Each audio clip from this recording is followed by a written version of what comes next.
Existe un amplio debate en torno a la secuencia a través de la cual se consumó el golpe de Estado. El 28 de junio del 2009, siendo las 5 de la mañana, efectivos del ejército hondureño fuertemente armados, actuando bajo la instrucción del jefe del Estado Mayor Conjunto y del entonces viceministro de Defensa, ingresaron a la residencia presidencial y privaron de libertad al presidente José Manuel Zelaya Rosales.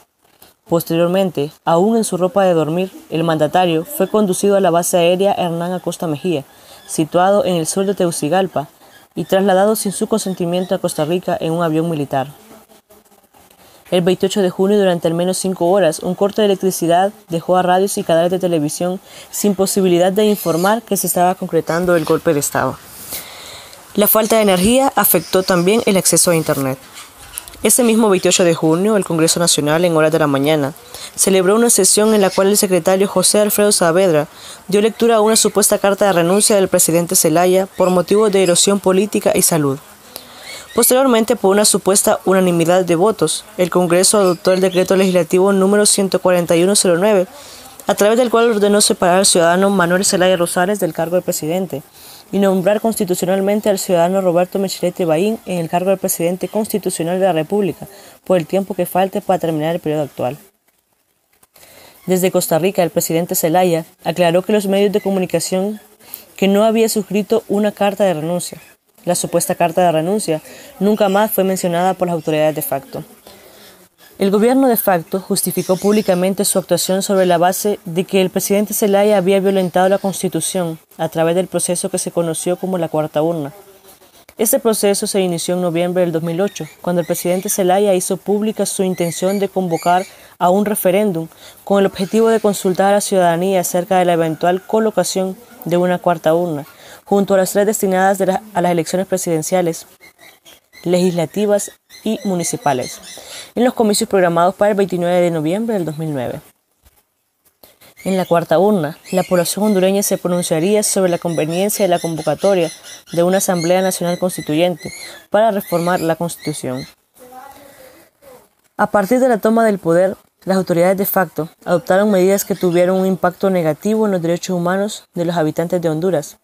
En efecto, una de las primeras medidas adoptadas por el gobierno de facto fue la suspensión de las garantías constitucionales de libertad personal, detención e incomunicación, libertad de asociación y reunión y libertad de circulación. El estado de excepción, carente de base legal y anunciando a una rueda de prensa, se aplicó en forma arbitraria y desproporcionada, sin que exista justificación de su razonabilidad. La falta de legitimidad del origen del gobierno de facto y la ausencia de los requisitos de forma y de fondo para la adopción de la medida contraviene lo estipulado por el artículo 27 de la Convención Americana. El 28 de junio del 2009, el señor Micheletti informó el inicio del toque de queda durante una rueda de prensa oficiada por las instalaciones del Congreso Nacional, sin que se tenga información sobre el instrumento jurídico que lo fundamentó. La franja horaria establecida para el toque de queda fue desde las 9 p.m. hasta las 6 a.m. por un plazo de 48 horas.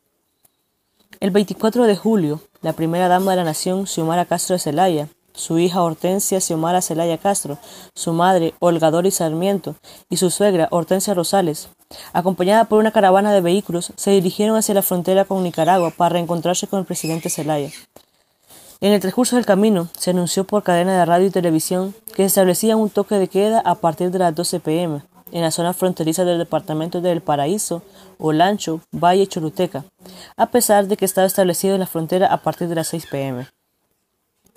La primera dama y más de 4.000 hondureños quedaron atrapados entre retenes del Ejército Nacional, ubicados en las carreteras, durante varios días, hasta que un juez ejecutor de un recurso de habeas corpus autorizó su libre tránsito hasta la ciudad del Paraíso. El 21 de septiembre del 2009, el presidente Zelaya regresó a Honduras sin el conocimiento de las autoridades de facto y se refugió en la Embajada de Brasil en Tegucigalpa. A partir de la divulgación de la noticia, aproximadamente unas 3.000 personas se congregaron en ese lugar, y la Federación de Organizaciones Magisteriales de Honduras convocó a un paro indefinido de labores en todo el país para apoyar al presidente Zelaya.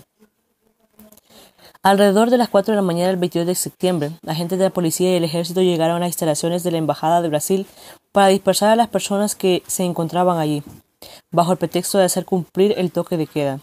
Para ello, las fuerzas de seguridad lanzaron bombas lacrimógenas, balas y balas de goma a la sede de la embajada y a los manifestantes, a quienes golpearon con bastones policiales.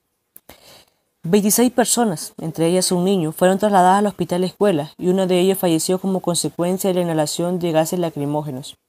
En este contexto, las fuerzas de seguridad detuvieron aproximadamente 300 manifestantes que violaron el toque de queda en el estadio Chochi Sosa, complejo deportivo José Simón Azcona, donde sufrieron maltratos físicos y psicológicos. El gobierno de facto informó que los detenidos fueron liberados al finalizar el toque de queda, con excepción de 6 personas que fueron procesadas por el delito de daños a la propiedad privada. Asimismo, se recibió la información de defensores y defensoras de los derechos humanos que señalaron obstáculos para realizar su trabajo y su temor a ser detenidos. El 28 de septiembre, alrededor de las 5:20 am, miembros del ejército tomaron las instalaciones del Canal 36 y Radio Globo y desconectaron y decomisaron sus equipos impidiendo las transmisiones, siendo estos los canales de televisión los únicos que habían estado informando al pueblo hondureño de lo acontecido desde el 28 de junio hasta la fecha, siendo los únicos medios de comunicación que no estaban pagados por el gobierno. Mientras que el 30 de septiembre, agentes de la policía y el ejército desalojaron a unos 60 campesinos que habían tomado el Instituto Nacional Agrario a partir del golpe de Estado. El rechazo de la comunidad internacional al golpe de Estado de Honduras ha sido unánime, por cuanto no se ha reconocido a las autoridades de facto que surgieron del derrocamiento del presidente democráticamente electo. Asimismo, en los foros internacionales se ha condenado insistente y categóricamente la ruptura del orden constitucional y se ha instalado a la restitución del presidente Zelaya. El golpe de Estado en Honduras trajo consigo muertes de varios compañeros, de varios ciudadanos hondureños, así como el exilio de también ciudadanos que estaban en contra del golpe de Estado de Honduras, así como también el seguimiento y persecución a los medios de comunicación que se dedicaron a informar sin importar los golpes bajos que el gobierno les estaba dando.